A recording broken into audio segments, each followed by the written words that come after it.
o del suministro eléctrico,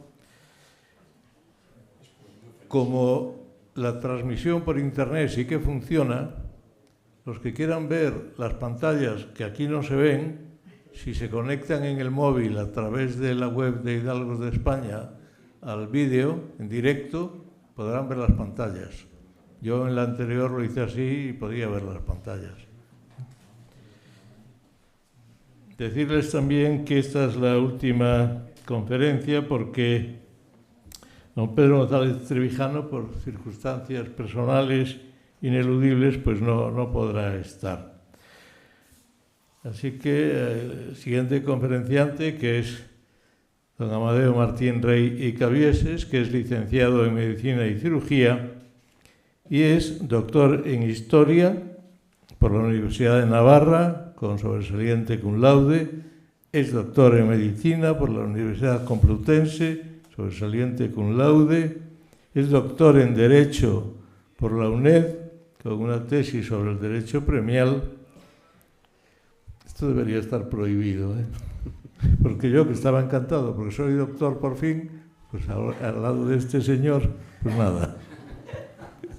Es diplomado en Genealogía Heráldica y Nobiliaria por el Instituto Luis de Salazar y Castro. En su labor profesional ha sido responsable de asesoría médica de Adeslas, ha sido director médico de Adeslas en Tarragona y ha sido profesor ayudante de Historia de la Medicina en la Facultad de Medicina de la Universidad de Navarra. Es profesor de Dinastías Europeas del Máster Oficial Universitario en Protocolo, Comunicación Institucional y Organización Integral de Eventos en la Universidad Rey Juan Carlos. Es también profesor de Dinastías Reales Europeas en la Escuela Marqués de Avilés de la Asociación de Diplomados en Genealogía Heráldica y Nobiliaria. En los órganos colegiados académicos y nobiliarios, pues es viceauditor general de la Sacra y Militar Orden Constantiniana de San Jorge y consejero nato de la Real Diputación de dicha orden. Es académico de número de la Real Academia Matritense de Heráldica y Genealogía, es también académico de número de la Academia Americana de Genealogía, es miembro correspondiente del Colegio Heráldico de Roma, también socio correspondiente extranjero del Instituto Portugués de Heráldica y es miembro del Centro de Estudios de la Orden del Santo Sepulcro. Entre las distinciones es comendador de la Real Orden de Isabel la Católica, es caballero Gran Cruz de Justicia de la Sacra y Militar Orden Constantiniana de San Jorge, es caballero de Gracia Magistral de la Soberana Orden Militar de Malta y es caballero de la Orden de los Santos Mauricio y Lázaro. Ha realizado múltiples publicaciones científicas, autor de varios libros o capítulos de libros de cientos de artículos sobre historia. Ha sido coautor de la obra La Orden de Malta en España, de 1113 al 2013, coordinada por los profesores Javier Alvarado Planas y Jaime de Salazar Hacha. Es también coautor de la obra Nuevos estudios sobre la Orden de Malta y con frecuencia lo vemos y lo escuchamos en radio y televisión. Pues cuando quieras, con la limitación de la pantalla. Bueno, muchas gracias a Manuel Pardo de Vera como presidente de la Real Asociación de Hidalgos y también a los directores de estas jornadas, al profesor Barrios y al profesor Alvarado, que realmente pues, son muy ricas, muy enriquecedoras para todos nosotros y yo pues participo modestamente en este último día con un tema que para mí es muy querido porque me he dedicado a estudiar esto toda mi vida, en realidad, desde que era niño. Con lo cual, pues este tema concretamente, lamento que no se puedan ver las imágenes porque ayudan mucho a entender el tema, pero les propongo lo que decía Manuel Pardo de Vera, que es que si quieren ver las imágenes se pueden ver a través del móvil en el link de la la página de la Real Asociación de Hidalgos. Bueno, pues voy a hablar de las dinastías no reinantes o ya no reinantes, como dice el título, ¿no? Sabemos que en Europa tenemos, vamos a decir, 10 monarquías, tenemos una diarquía, que es el Principado de Andorra, tenemos alguna monarquía especial, como puede ser el Estado Vaticano, donde naturalmente el Papa es un señor temporal también, es un jefe de Estado de una monarquía electiva, como también es monarquía electiva pues la Soberana Orden Militar de Malta, ¿no? Con un príncipe gran maestre que tiene categoría de rango de cardenal de la Iglesia Católica sin serlo y también del príncipe del Sacro Romano Imperio, y por eso tiene tratamiento de alteza eminentísima, ¿verdad? Bueno, esas son las monarquías, la nuestra y tal. Pero hay otras muchas que fueron monarquías en su época y que ya no lo son. Y el motivo de esta charla es adentrarnos un poquito en sus características y sobre todo en qué hacen los actuales jefes de las casas soberanas, a qué se dedican y cuáles son los problemas que tienen y las circunstancias en las que viven actualmente. Y vamos a empezar pues por, he pensado en hacerlo por orden alfabético, que me parecía que era lo más práctico. Vamos a empezar por Albania. Albania, en el año 1914, se constituyó en monarquía. Sabemos que Albania, como muchos otros países del área balcánica, pues estaban bajo el poder del Imperio Otomano. Así sucedía en Rumanía, en Bulgaria, en Montenegro, en Albania. Y en un momento dado, en el año 1914, cuando se logra de alguna manera destacar del Imperio Otomano, se elige un príncipe, el príncipe Guillermo de Witt, para ser príncipe de Albania. Eso sucede en el año 1914 y dura muy poquito como príncipe de Albania. Como sabemos, en ese año estalla la Primera Guerra Mundial, después del famoso asesinato de Sarajevo del archiduque Francisco Fernando de Austria y su mujer Sofía Chotek de Chotkova, que dan, digamos, al traste con esa línea dinástica y tiene que pasar al ya luego beato emperador Carlos, ¿no? Esa monarquía, como digo, dura muy poco. Y posteriormente, en el año 28, se constituye nuevamente monarquía Albania, ahí sí, con un rey que vamos a llamar rey de los albaneses. Se llamará rey de los albaneses. Era un antiguo político, gobernador muy importante de una familia conocida de Albania, los Zogú, y bueno, pues se constituye, como digo, en rey de los albaneses. Y hago aquí un paréntesis para explicar esto de los albaneses y por qué no de Albania, ¿no? Como sabemos, en Europa, durante el siglo XIX, pues se han ido constituyendo diversas monarquías que no se van a llamar de Francia, de Bélgica o de Albania, sino que se van a llamar de los franceses, de los belgas, de los helenos, etc. ¿Y eso por qué? Pues porque se consideraba que las monarquías que eran por derecho divino, digamos, las monarquías absolutas eran, en este caso, por ejemplo, el Reino de Francia es rey de Francia, pero cuando sube al poder Luis Felipe en 1830, pues se va a llamar rey de los franceses para significar, de hecho así se le llamaba, que era rey ciudadano, ¿no?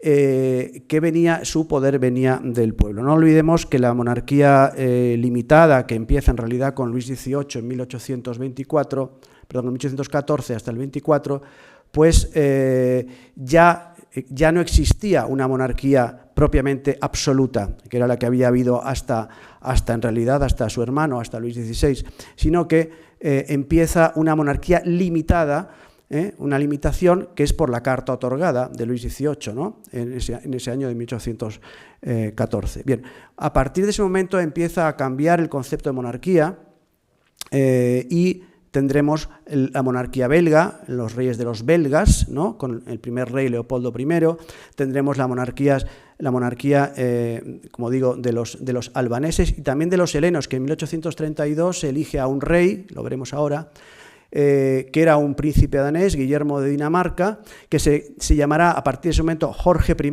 porque Yorgos es un nombre evidentemente más griego que Guillermo, y entonces elige como nombre Jorge I de Grecia en 1863. Perdón. Será asesinado en 1913, duró muchísimo ese reinado, y será rey de los helenos. Bien, y así sucesivamente, rey de los búlgaros, por ejemplo, cuando Fernando I de los búlgaros, primero es príncipe de Bulgaria y luego, ya cuando adquiere la plena independencia del Imperio Otomano, se constituye en 1908 como rey o zar de los búlgaros, pues será de los búlgaros igualmente y no de Bulgaria. Y así existen algunos otros ejemplos. Bueno, con este paréntesis era para significar o para explicar esta cuestión, ¿no? Entonces decía que teníamos a la dinastía Zogú, la dinastía albanesa de los Zogú, que empieza con Zog I, rey de los albaneses, se casa con una condesa húngara, una condesa se llamaba Geraldina Ponyi de Nagorno-Karabaj, una familia antigua húngara, y su hijo, Leka I, rey de los albaneses, se casará con una australiana, Susan Callenworth. Su hijo es el actual jefe de la Casa Real de Albania, Leka, entre paréntesis, Leka II. Y aprovecho también para hablar de otro concepto. El concepto de pretendiente, el concepto de jefe de casa, lo veremos después en las conclusiones. Habitualmente los jefes de casa reales no reinantes no les suele gustar la palabra pretendiente. ¿Por qué? Porque entienden que ellos no pretenden nada, ellos son algo. Y por tanto, es decir, simplemente son los depositarios de una tradición, los depositarios de unos derechos, y esos derechos los mantienen a lo largo del tiempo y los transmiten en las sucesiones sucesivas, en cada transmisión, a su descendencia. Pero no pretenden nada. Por tanto, la palabra pretendiente, como digo, es una palabra que generalmente no suele gustar al jefe de casa soberana en el exilio, o no en el exilio, pero sí no reinante. Bien. Estoy pasando las fotografías para que en la web puedan ver las fotografías. Aquí vemos a Zog I con su mujer y su hijo Leka I. Y bien, Leka I fallece en el 2011, finalmente puede volver a Albania y muere en Albania y está enterrado en Albania. Su hijo, Leka II, estudió en una academia militar que a todos nos va a sonar muchísimo, que es la Academia Militar inglesa de Sandhurst. Ahí estudiaron muchísimos príncipes europeos, también algunos españoles, como por ejemplo Alfonso XII, que se inscribió en la Academia Militar de Sandhurst no como Alfonso de Borbón, sino como Marqués de Covadonga, título de incógnito que utilizaba tanto él como su madre utilizaba el de Condesa de Covadonga.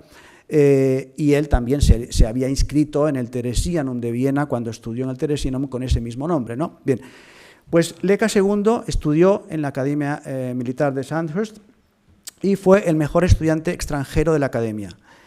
Estudió Relaciones Internacionales y Diplomacia en la Universidad de Iliria y a partir del 2012 se fue nombrado consejero político del presidente de Albania. ¿Esto qué quiere decir?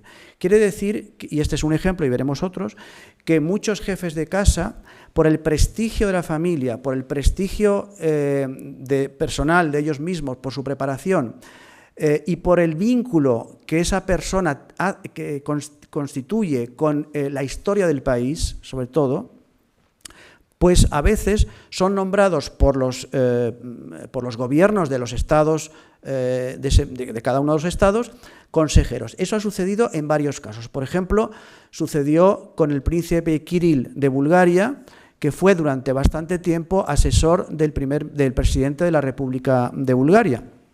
Y así ha sucedido con algunas otras casos que vamos a ver.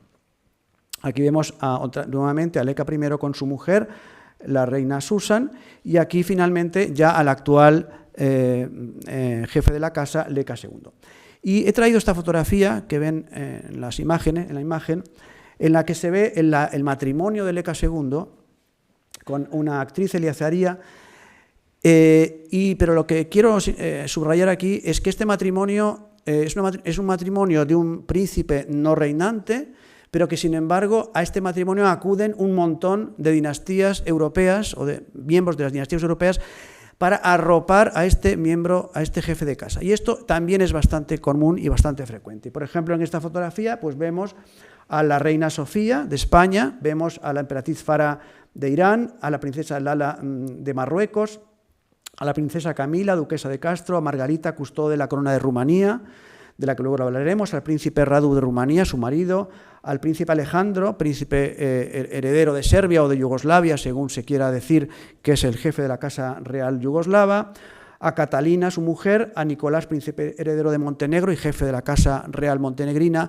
etc. Por tanto, vemos que en este tipo de actividades, digamos, agradables y alegres, como son los matrimonios, pero también en actividades menos alegres, como son los funerales, las exequias de los diversos príncipes no reinantes, acuden, diría yo, en masa, se podría decir, con mucha frecuencia, los miembros de las diversas casas reales.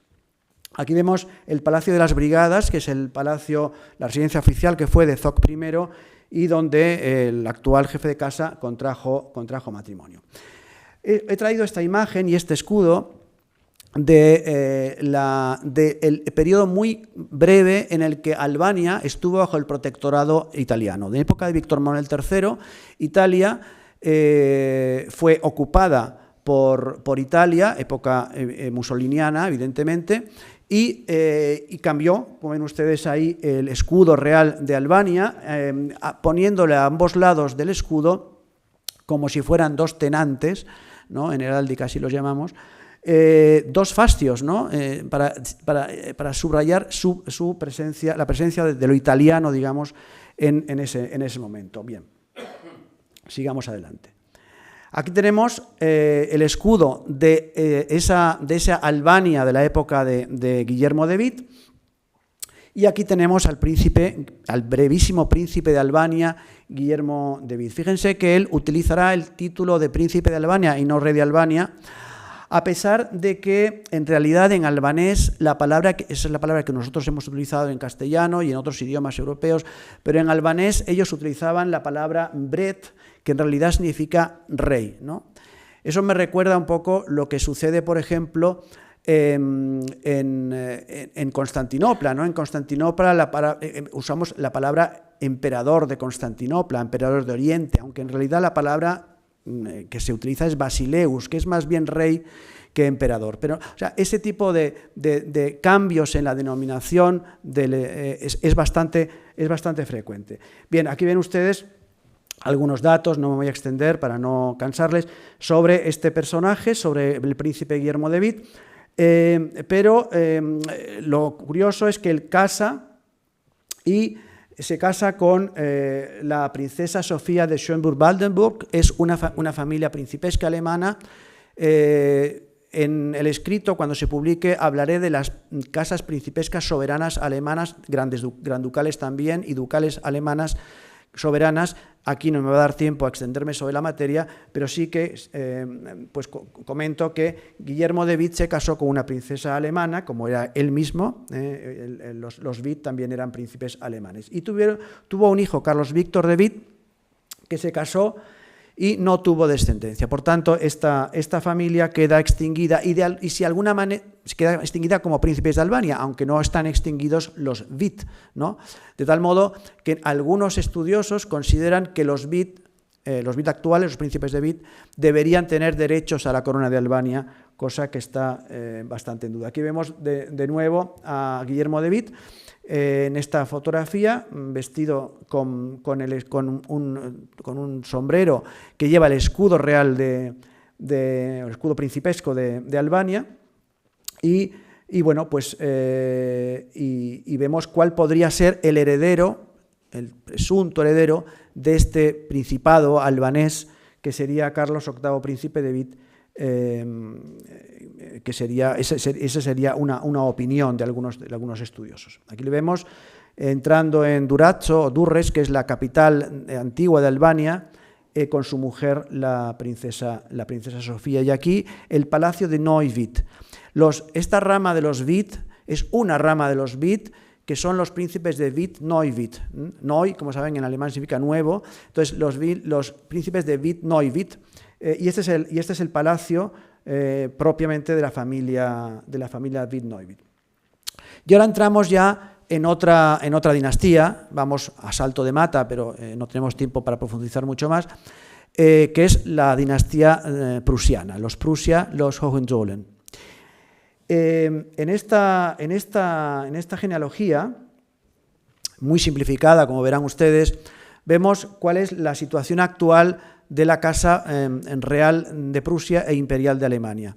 Ustedes saben que en 1870 Guillermo I era rey de Prusia y después de la guerra franco-prusiana se firma en el Palacio de Versalles, en el Salón de los Espejos, se firma la capitulación de Francia, por tanto el destronamiento también de Napoleón III, que tiene que huir a Inglaterra y morirá 3 años después allí, y se constituye el imperio alemán, este imperio alemán que en la cabeza de Guillermo I. Muy bien. Sucesivamente van a haber diversos emperadores de Alemania y reyes de Prusia.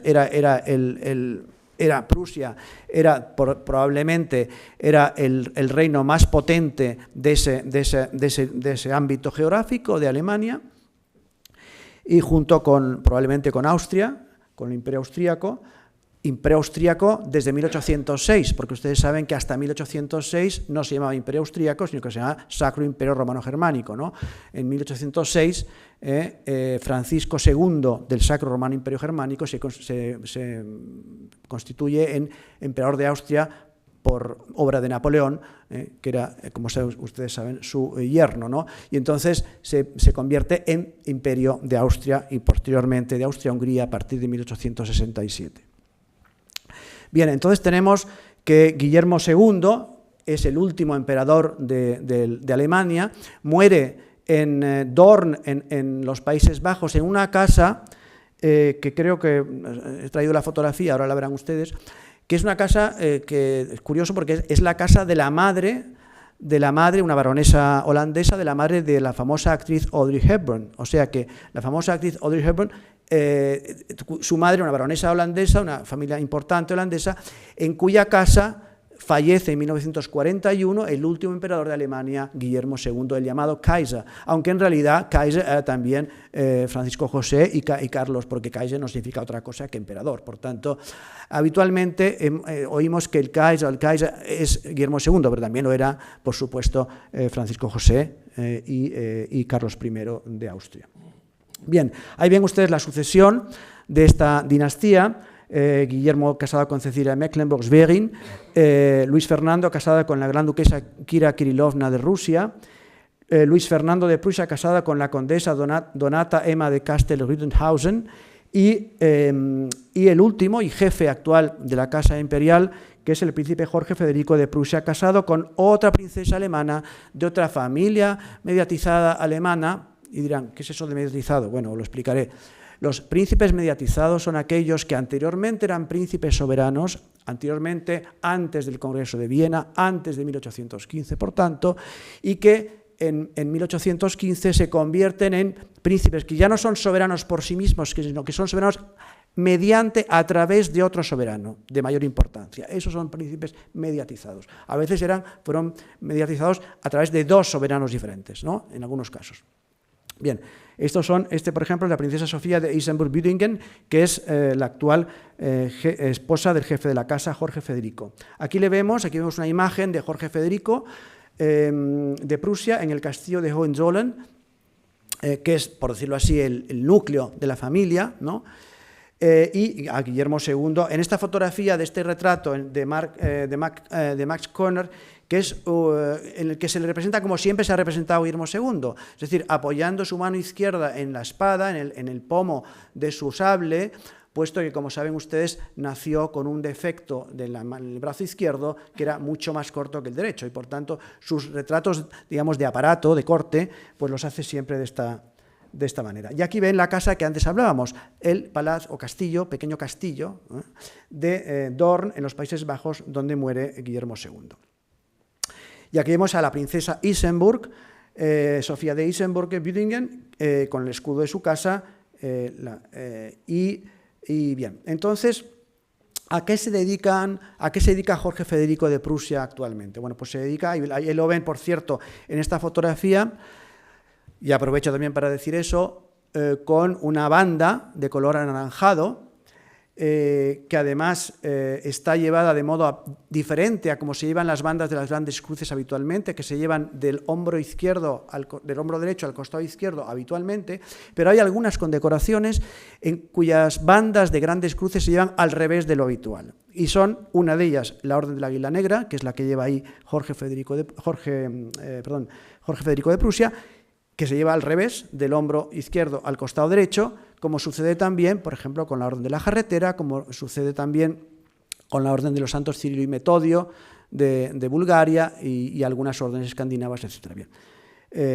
También sucede con la Orden del Águila Blanca de Polonia, que, por cierto, en alguna ocasión me acuerdo haber visto una fotografía de un retrato del marqués de Squillace, el famoso Leopoldo de Gregorio, ministro de Carlos III, que está con dos bandas así en sotuer, como diríamos en heráldica, ¿no? Cruzadas en X, ¿no? Sotuer se dice en heráldica. Bueno, y me impresionó mucho, dije, qué cosa curiosa, claro, era la Orden de San Genaro, de la Casa de las Dos Sicilias, y la Orden de Águila Blanca, que se le había dado cuando fue a tratar el matrimonio de María Amalia de Sajonia con Carlos III, que, como sabemos, fue rey de Nápoles, primero duque de Parma, heredero del Gran Ducado de Toscana, después rey Carlos VII de Nápoles, V de Sicilia y luego Carlos III de España. En ese viaje se le da esa gran cruz de la Orden del Águila Blanca de Polonia y por eso ese cruce. Bueno, aquí ven ustedes a Jorge Federico con esta banda anaranjada y al lado el castillo de Hohenzollern, que es el castillo, como digo, núcleo principal de esta gran familia. Pero existe, y voy a citarlo a lo largo de la charla, algunas disputas dinásticas, que es otra característica típica de estas dinastías no reinantes, porque cuando el rey reina, evidentemente está reinando y por tanto está en ejercicio pleno del poder regio y por tanto es difícilmente discutible. Pero cuando existe una dinastía no reinante, pues hay a veces disputas entre los supuestos o presuntos herederos de esa línea real, ¿no? Y en el caso de los Hohenzollern vemos, por ejemplo, que se disputaban la jefatura de la casa, algunos tíos del actual jefe de la casa, por ejemplo, Federico Guillermo de Prusia, tíos del jefe de la casa, o el príncipe Miguel de Prusia, cuyas memorias, ven ustedes ahí en esta fotografía, fueron escritas pues, hace ya muchos años y, bueno, lamentablemente este tipo de disputas han amargado muchas veces las vidas de los jefes de casa. En este caso, pues no excesivamente, pero veremos en algunos otros casos donde sí ha habido bastantes problemas al respecto. Por otra parte, otra de las características típicas de los jefes de casa en el exilio o no reinantes, digo en el exilio o no reinantes porque a veces son no reinantes y no están en el exilio. Por ejemplo, el duque de Braganza, que vive en Portugal, ¿no? Es un ejemplo, pero hay otros muchos, ¿no? Por tanto, son las reclamaciones patrimoniales. Evidentemente, al perder la corona, esas familias han perdido también sus bienes, han sido confiscados sus bienes. Y esa confiscación, digamos que, a mi modo de ver, bastante arbitraria, pues ha supuesto, evidentemente, una pérdida tremenda económica para estas familias, que con el tiempo han ido reclamando en diversas ocasiones, ¿no? Vamos a ver algunos ejemplos, pero por ejemplo, en este caso de los Hohenzollern, Pues en el año 2019 Jorge Federico de Prusia reclamó la devolución de los castillos y obras de arte de su familia, ¿no? Sobre todo eran castillos y obras de arte que habían quedado en la antigua República Democrática Alemana, es decir, la de Alemania del Este. Y bueno, es una de las cosas, por ejemplo, uno de los castillos que reclamó Jorge Federico es el Palacio de Cecilienhof, que ven ustedes aquí en esta fotografía, ¿no? Es una lucha muy larga, muchas veces duran años y años y años.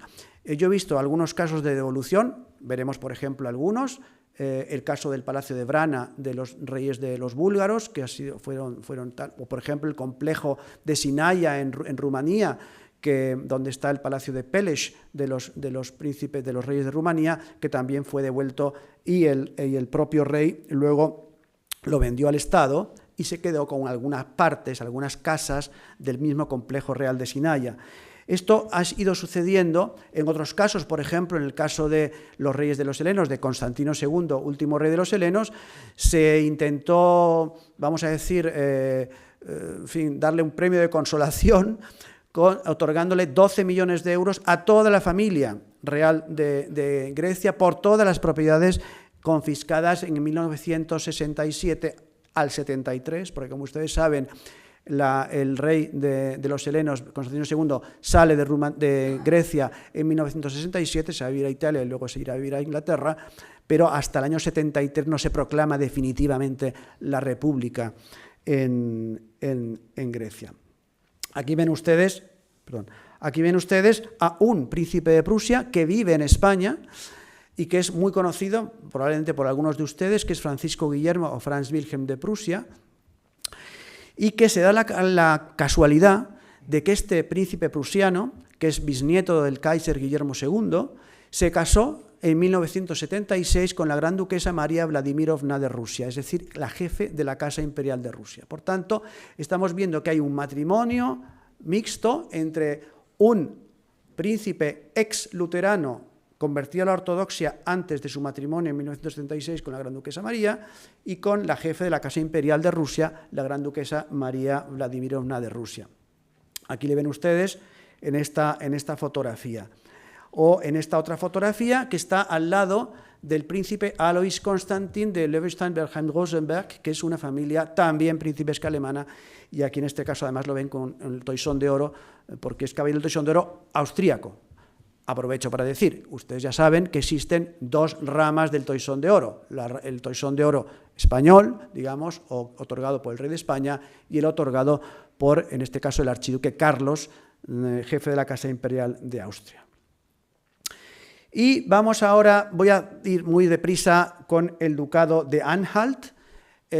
Probablemente es el único ducado alemán que voy a tratar, no me va a dar tiempo a tratar los grandes ducados, Mecklenburg, Hessen, etcétera, etcétera. Me voy a circunscribir solamente a Anhalt en este caso. Y para decir que, bueno, los duques de Anhalt, que eran duques soberanos también, con tratamiento de alteza, y también aprovecho para decir, cada uno de los príncipes soberanos, reyes, grandes duques, tenían al título le corresponde un tratamiento. Hay veces que lees en la prensa, este señor tiene el título de Alteza Real. No, no tiene el título de Alteza Real, tiene el tratamiento de Alteza Real. El título será de príncipe y el tratamiento de Alteza Real. Bien, en este caso, los duques de Anhalt tienen el tratamiento de Alteza a secas. Sabemos que existen diversos tipos de Alteza. Alteza Gran Ducal, Alteza Ducal, Alteza Principesca, Alteza Serenísima, que son, por ejemplo, actualmente los príncipes de Liechtenstein o los príncipes de Mónaco, que son altezas serenísimas, y por supuesto las altezas reales, ¿no? Y uno solo, que lo he citado antes, que existe solo uno en el mundo, que es la Alteza Eminentísima Príncipe Gran Maestre de la Orden de Malta. Aquí ven ustedes que el actual duque de Anhalt es Eduardo, duque de Anhalt, y tiene una hija que es Catalina de Anhalt. Otra cuestión interesante. Cuando un jefe de casa en el exilio no tiene hijos varones, en la mayoría de los casos, sino que tiene hijas, se plantea la disyuntiva entre seguimos las normas de la casa, que habitualmente prohíben que la sucesión sea una sucesión femenina, o cambiamos las leyes de la casa. Es la otra opción. Este cambio de leyes de casa se ha producido en diversas ocasiones por diversos jefes de casa reales destronadas. Por ejemplo, se ha producido, por ejemplo, en el caso de la Casa Real de Rumanía. Todavía vivía Miguel I. Se ha producido, por ejemplo, hasta el punto de que la actual jefe de la Casa de Rumanía es la princesa Margarita de Rumanía, que tiene un título curioso que no tiene ninguna otra jefe de casa destronada, que es custode de la corona rumana, con tratamiento de majestad. Es una cosa rarísima, ¿no? Pero solamente se da en este caso. Bien, sigamos. Aquí ven ustedes al Joaquín Ernesto, duque de Anhalt, muerto en un campo de concentración ruso, Buchenwald, transformado de campo de concentración nazi, que lo fue, hasta a campo de concentración ruso. Y aquí hay un actual duque de Anhalt, que es el jefe de la casa actual, ¿no? Bien, otra cuestión que vamos a tratar aquí, vamos a mencionar, es el tema de las casas, de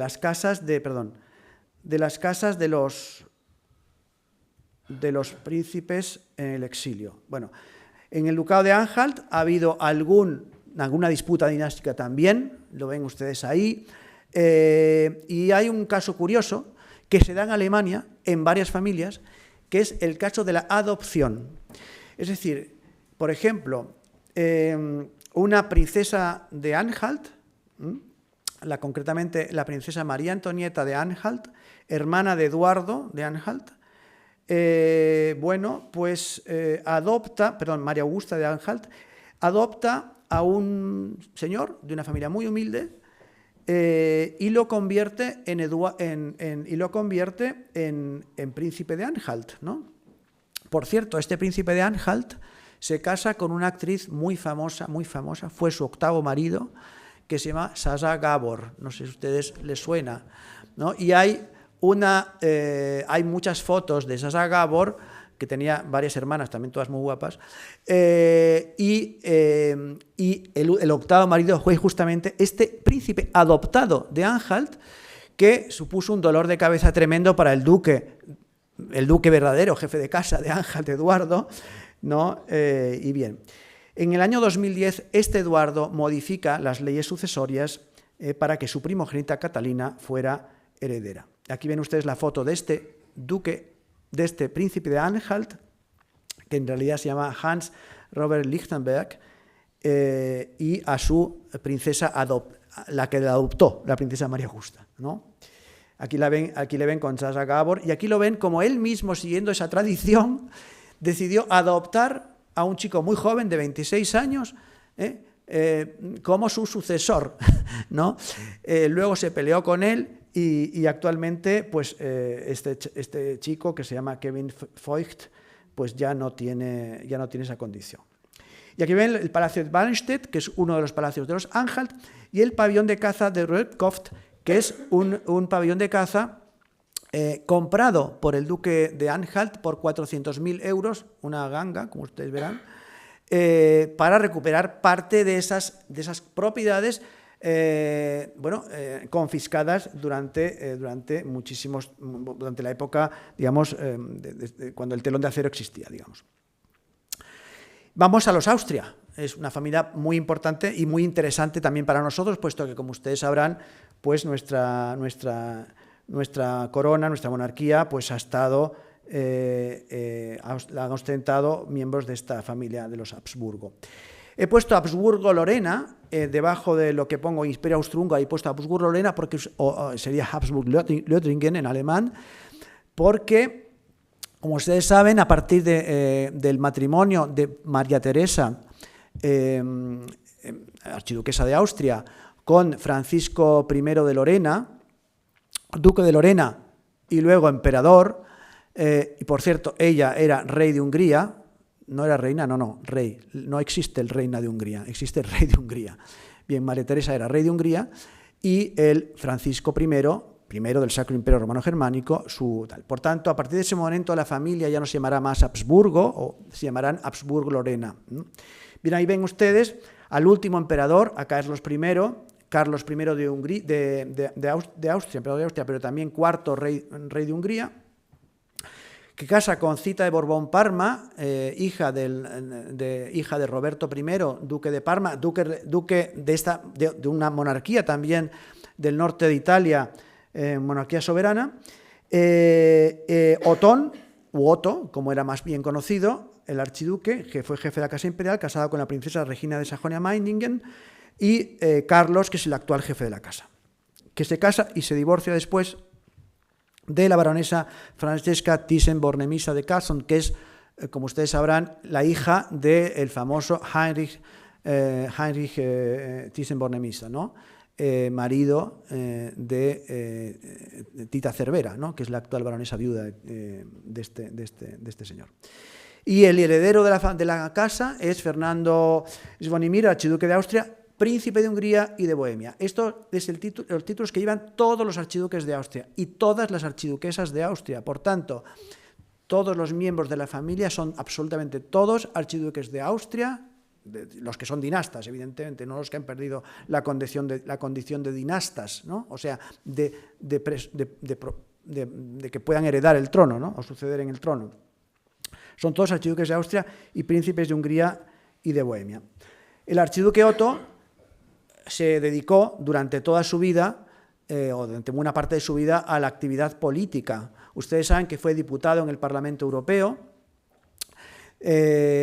vivía en Pöcking, que es una ciudad de Baviera, y ahí tenía una villa que se llamaba Villa Austria, que luego veremos la fotografía. Vivía ahí con su mujer Regina de Sajonia-Meiningen, y en 1961 decidió tomar una decisión, que era abandonar las pretensiones a la jefatura de la Casa Imperial de Austria para poder volver a Austria, porque así lo exigía la República Austríaca. Entonces, esa situación pues fue muy criticada por algunos miembros del entorno del archiduque Otto, o del doctor, como le llamaban, el doctor Otto, Habsburg, que es como era llamado en el Parlamento.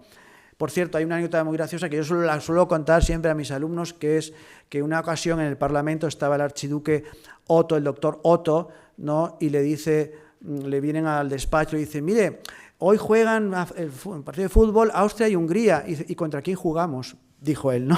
Claro, él evidentemente se consideraba, ¿no?, jefe de la casa de Austria y Hungría, los dos lugares, ¿no? Por tanto, bien. Entonces, fue presidente de la Unión Internacional Paneuropea, como lo es su hijo Carlos, una asociación que pretende de alguna manera recuperar digamos, los valores propios de la Europa cristiana, ¿no es cierto?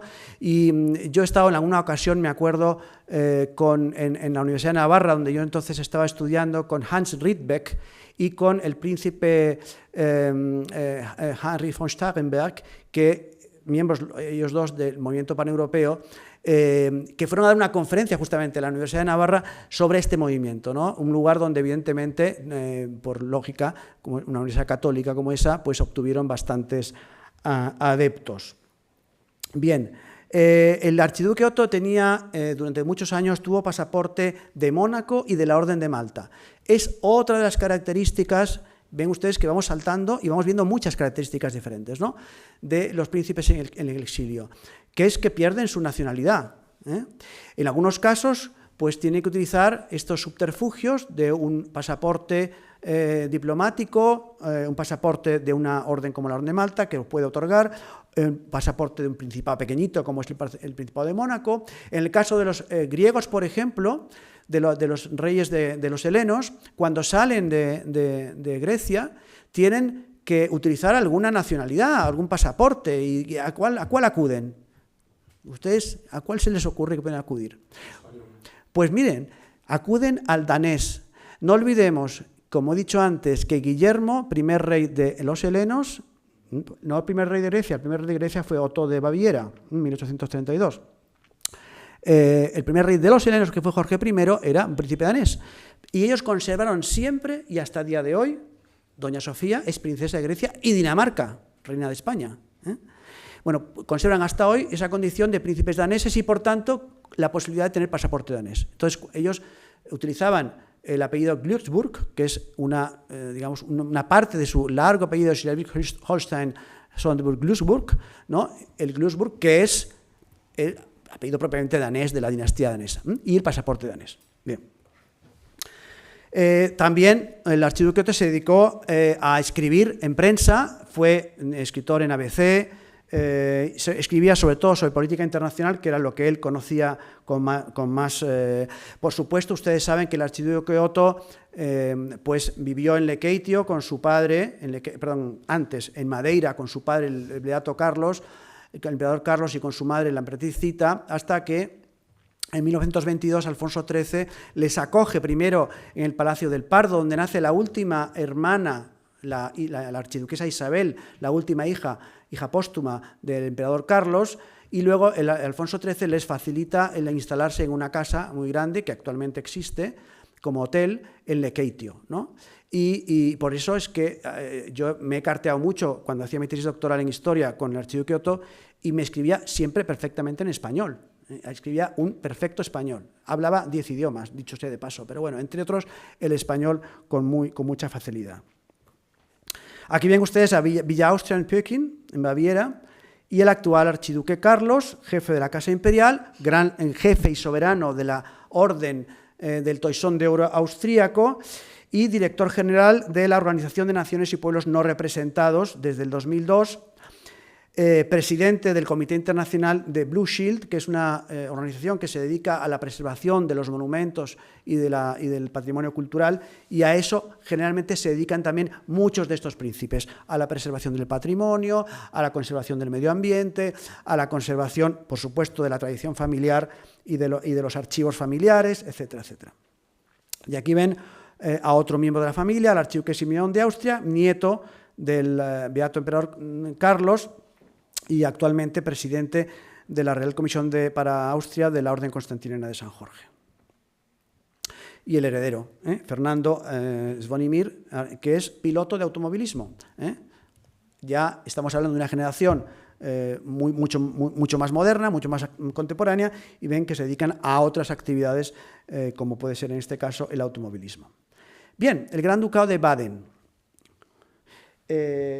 Cuando yo tenga que cortar, tú me dices, porque yo tengo un rollo para rato. Así que muy bien. Yo estoy a tu disposición. Bueno, el Gran Ducado de Baden. Lo traigo a colación, el Ducado de Baden, el Gran Ducado de Baden, por una cuestión. Siempre se ha dicho que todos los príncipes y reyes europeos son primos entre sí, ¿no es cierto? Se suele decir, eso se suele decir. Bien, pues justamente lo son los actualmente reinantes, todos ellos, evidentemente, no estoy hablando del Papa, no estoy hablando del príncipe de la Orden de Malta, pero sí del resto, incluso el príncipe de Mónaco, que algunos consideran principado de opereta, cosa con la que yo no estoy de acuerdo, pero bueno, nos llevaría a otro tema. Pues todos ellos lo son por una princesa de Baden. Por tanto, el vínculo de unión de todos ellos es una princesa de Baden. Y por esa razón, quizás por esa cuestión, he traído a colación el Gran Ducado de Baden. Bien, aquí ven ustedes en ese árbol genealógico, en verde, digamos, cuáles son los jefes de casa, en azules los consortes, y el actual margrave de Baden es Bernardo, margrave de Baden. Otro título curioso, ¿qué es eso de margrave o markgraf en alemán? Por cierto, en alemán graf significa conde, y markgraf sería el conde de una marca, o sea, el conde de una frontera, por tanto un marqués. Pero un marqués no como un marqués actualmente, lo que consideramos un marqués en España o en Francia. Es un marqués con una condición de soberanía que no la tienen los marqueses de los títulos del reino en España y en otros lugares, ¿no? Por tanto, markgraf es el título que utilizan muchos jefes de casa de casa soberana, como título, vamos a llamar, y perdón por utilizar esta palabra, título de pretensión como jefe de casa. Pasa lo mismo, por ejemplo, con el Reino de Sajonia. El Reino de Sajonia, por cierto, disputadísimo actualmente cuál es la jefatura de la Casa Real Sajona, de la Casa de los Wettin, pues el jefe es el margrave de Meissen, ¿no? Actualmente la Casa Real Sajona pues está disputada entre varios miembros de las dinastías ernestinas de los Sajonia, que son los Sajonia-Meiningen, los Sajonia-Altenburg, los Sajonia-Coburgo-Gotha, y también los príncipes sajones, ¿no?, de la Casa Real Sajona. No se sabe actualmente quién es el jefe de la casa, o se sabe, bueno, algunos creen que son y otros creen que son otros, etc., ¿no? Bueno, sigamos con los Baden. Bernardo, margrave de Baden o margrave de Baden y duque de Thüringen, es el que sucede a su padre en el año 2022. Es primo hermano de Carlos III de Inglaterra. Vemos la gran cercanía con un rey reinante como es Carlos III. Bien, la situación económica de los Baden fue deteriorándose en los últimos lustros hasta el punto de que del 2000 al 2009 tienen que vender 3 de sus 4 castillos, como por ejemplo, como parte del castillo de Salem o parte del castillo de Eberstein. Bernardo es presidente del International Club de Baden-Baden, dirige carreras de caballos, o sea, se dedica a estas cuestiones y, por supuesto, a la conservación de lo que queda de su patrimonio. Estudió Administración de Empresas y Derecho. Es una persona moderna que actúa en temas de finanzas, etc. Aquí le ven ustedes el día de su matrimonio y aquí ven el Palacio de Karlsruhe. Karlsruhe era el palacio principal del Gran Ducado de Baden. Ven ustedes la enormidad del palacio, es inmenso, y ya no pertenece a los Baden, ahora es el Museo Nacional de Baden, pero sin embargo, si ven ustedes el castillo de Salem, que nos tiene que sonar a los españoles por una razón, porque en el castillo de Salem es donde estudió la reina Doña Sofía, entre otros muchos príncipes, por supuesto, prima de ellos, de los Baden, y estudió allí, era un colegio privado muy exclusivo, y una parte de este castillo de Salem, pues, que es actualmente la residencia oficial o actual del margrave de Baden, pues, y otra parte está transferida actualmente al Estado alemán, ¿no? Ven aquí el castillo de Eberstein, que ahora actualmente es un hotel, lo ven ustedes rodeado de viñas, porque los Baden, una de las actividades que realizan es el cultivo vitivinícola, o ven el castillo de Stauffenberg en Durbach, que también se dedica al cultivo vitivinícola. Y entramos ahora a otra dinastía que a nosotros nos tiene que interesar muchísimo como españoles. ¿Y por qué nos tiene que interesar mucho? Que es la dinastía de los Wittelsbach o Baviera. ¿Por qué? Porque en el siglo XIX hubo 3 sucesivos matrimonios entre los Baviera y los infantas de España. Concretamente, Adalberto de Baviera se casa con María Amalia de España. Su hijo, Luis Fernando de Baviera, se casa con Paz de España, hija de Isabel II. Su hijo, Fernando de Baviera, se casa con María Teresa de España. Luego, en segundas nupcias, se casará con María Luisa de Silva y Fernández de Nestrosa, duquesa de Talavera de la Reina y hecha infanta de Gracia de España. Y sus hijos, de este matrimonio de María Teresa y Fernando, fueron también infantes de España y príncipes de Baviera, que son Luis Alfonso, José Eugenio de Baviera, casado con Marisol, Mesía y Lesseps, hija de los duques de Tamames, condes de Mora, a la que tenía el gusto de conocer y hablaba con ella con alguna frecuencia y la iba a visitar a su casa, una casa estupenda que tenía en la calle Henares, aquí en El Viso, en Madrid, y donde habían hecho la casa para los tapices que había heredado su marido, José Eugenio de Baviera, del rey Francisco de Asís, a través de su padre Fernando. Una casa hecha para los tapices, ¿no? Curioso. Y unos magníficos tapices. Uno de ellos me recuerdo muy bien que estaba en la escalera, una escalera tonda así, un tapiz inmenso. Bien, Marisol de Baviera, por tanto. Bien, esta casa, por tanto, Baviera, es importante para la dinastía española. Y hago otro inciso. Fíjense que los matrimonios entre dinastías reales europeas tienen un condicionante fundamental, que es el condicionante religioso. Y así, las dinastías católicas se casan con dinastías católicas, las ortodoxas con ortodoxas y las luteranas, protestantes, o anglicanas, ahí metemos todos en el mismo saco, ¿no? Entre ellos. Por tanto, el condicionante religioso es fundamental. Los matrimonios mixtos son cosa muy contemporánea, muy moderna. En esos matrimonios mixtos se produce, como por ejemplo el matrimonio entre doña Sofía y el rey don Juan Carlos en 1962 en Atenas. Eso fue un matrimonio que se produce por triple partida: matrimonio civil, matrimonio católico y matrimonio ortodoxo, ¿no? Por tanto, porque no existía concordato con la Santa Sede en la Grecia católica, el catolicismo griego, y por tanto hubo que hacer ese matrimonio primero civil y luego católico y luego ortodoxo. Bien, entonces vemos aquí que el actual jefe de casa es Francisco, duque de Baviera, que vive en un ala del Palacio de Nymphenburg. Si ustedes van a Múnich, München en alemán, ustedes pueden ver a las afueras de la ciudad un magnífico pabellón de verano, vamos a llamarle pabellón veraniego, pero es un pedazo de palacio inmenso con un museo espectacular, con la famosa galería de bellezas de Luis I de Baviera, que se dedicaba a coleccionar retratos de hermosas mujeres de la época, ¿no? Y con un museo de carruajes, en fin, una serie de cosas muy interesantes. Y ahí, en ese palacio de Nymphenburg, tiene su casa, en un ala de este palacio, el duque de Baviera actual. Por tanto, ven ustedes que esa situación que antes comentaba, semioficial, de especial cariño al jefe de la casa que antes reinó en aquel lugar, pues se manifiesta también en este caso, en el caso de los Baviera. Pertenece a la Junta de Gobierno de la Universidad de Múnich, tiene su residencia de verano en el castillo de Berg. ¿Por qué nos tiene que sonar el castillo de Berg? Ustedes han visto, por ejemplo, la película de Luis II, de Luchino Visconti, por ejemplo, ¿no? Y en esa película ven que Luis II de Baviera muere en el lago Starnberg, que es el lago donde está el castillo de Berg, ¿no?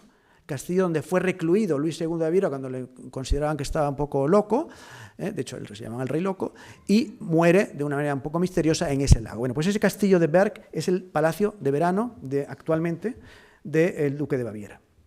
Bien, él es el miembro de la Wittelsbacher Ausgleichsfonds, que es como si dijéramos una especie de corporación que cuida del patrimonio histórico de los Wittelsbach, de la cual la familia es usufructuaria. Aquí vamos a ver algunos detalles.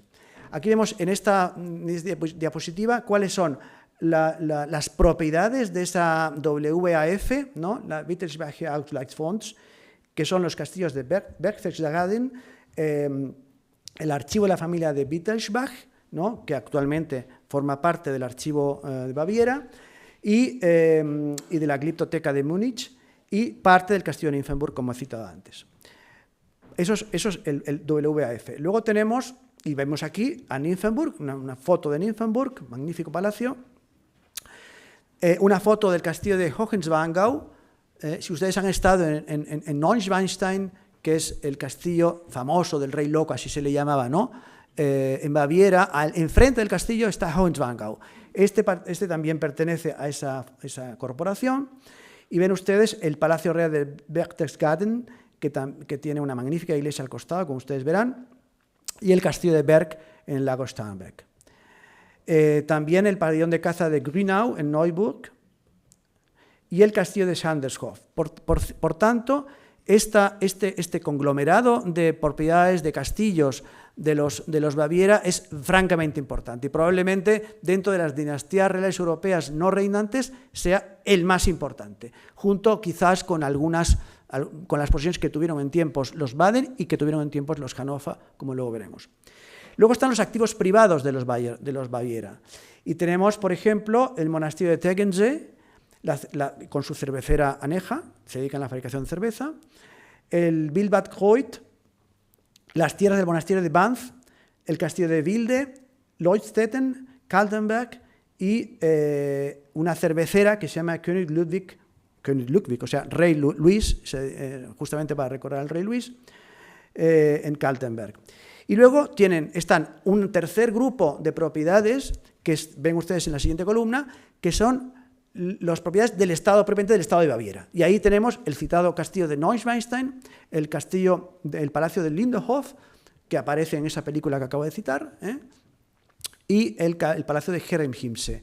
El palacio de Herrenchiemsee, que es una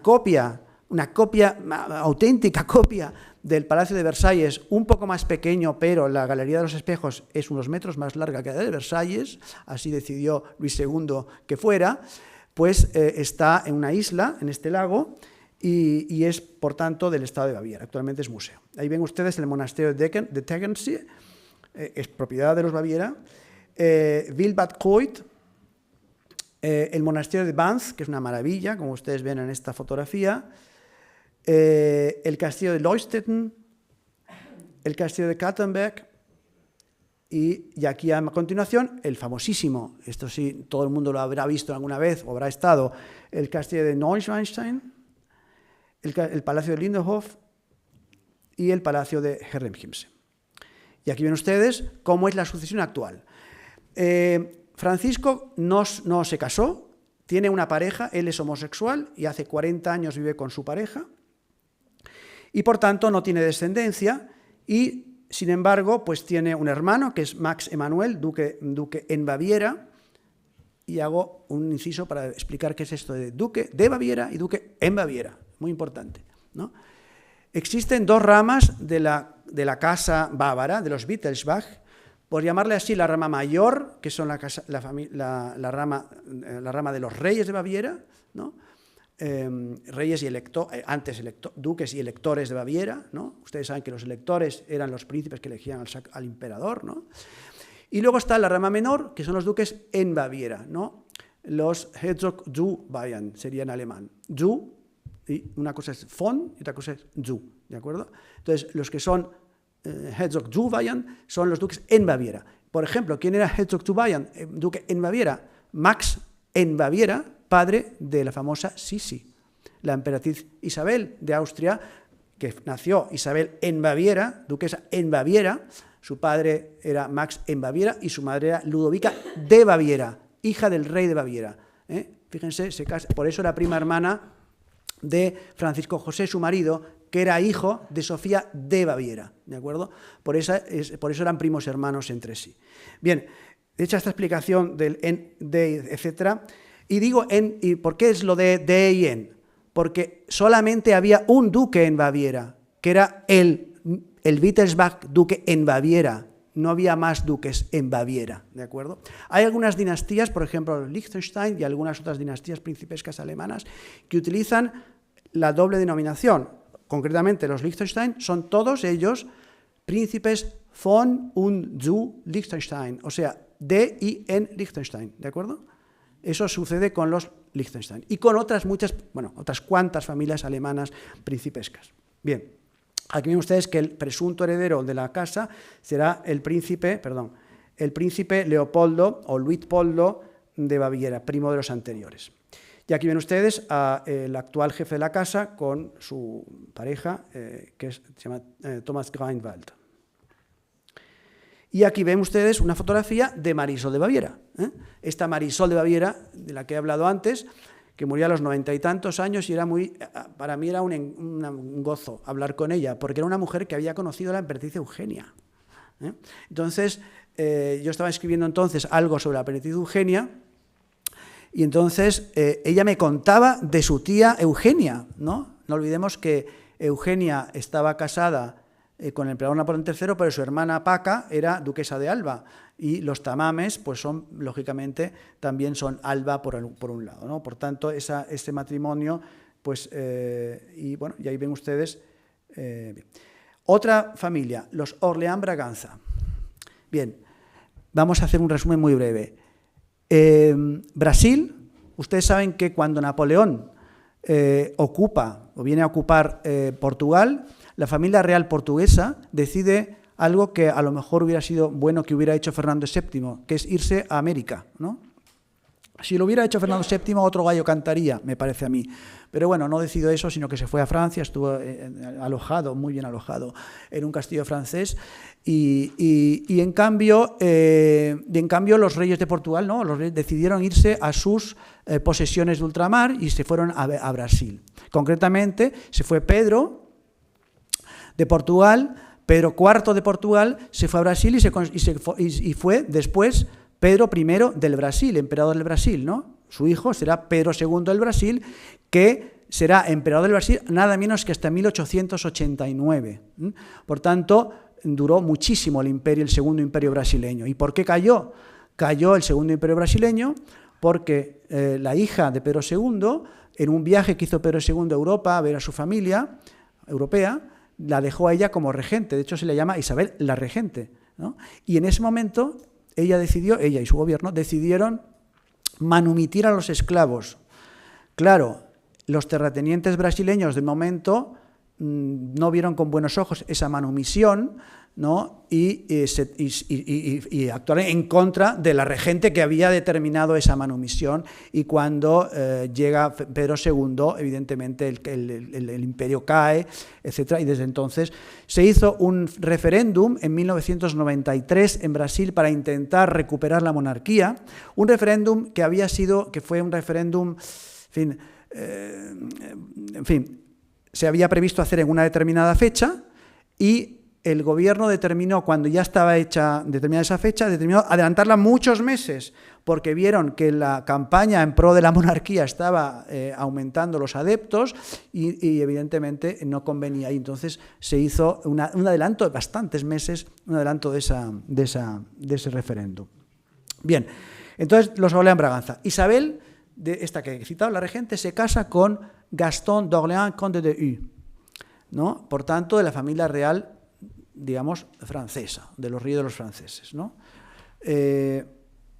Aprovecho para decir, Luis Felipe, rey de los franceses, del que he hablado antes, que es el primer y único rey de los franceses con esta denominación, que cae en 1848 a raíz de las revoluciones que hubo en Europa, un montón, las hubo en Austria. Por eso empieza a reinar Francisco José en ese mismo año, ¿no? En 1848. Las hubo en Italia, incluso afectaron a los estados pontificios, ¿no? Etcétera, etcétera. Por tanto, en ese momento revolucionario de Europa cae Luis Felipe I, rey de los franceses. De esa familia, que algunos denominan dinastía regicida, porque Felipe Igualdad, Philippe Égalité, pues votó la muerte de su primo Luis XVI. Pues de esa familia era Gastón d'Orléans, que es el casado con Isabel de Orleans Braganza. Aquí ven ustedes la sucesión actual de los Orleans Braganza, que actualmente por el jefe de la casa era Luis de Orleans Braganza, soltero, miembro de una institución que se llama Tradición, Familia y Propiedad, y por tanto era más que soltero, vamos a llamarle célibe, y su hermano Bernardo, también célibe de la misma institución, sin hijos, y por tanto la sucesión al trono brasileño pasa a través de Antonio, su hermano, que se casa con una princesa de Ligne, y su hijo, Rafael, es el actual jefe de la casa.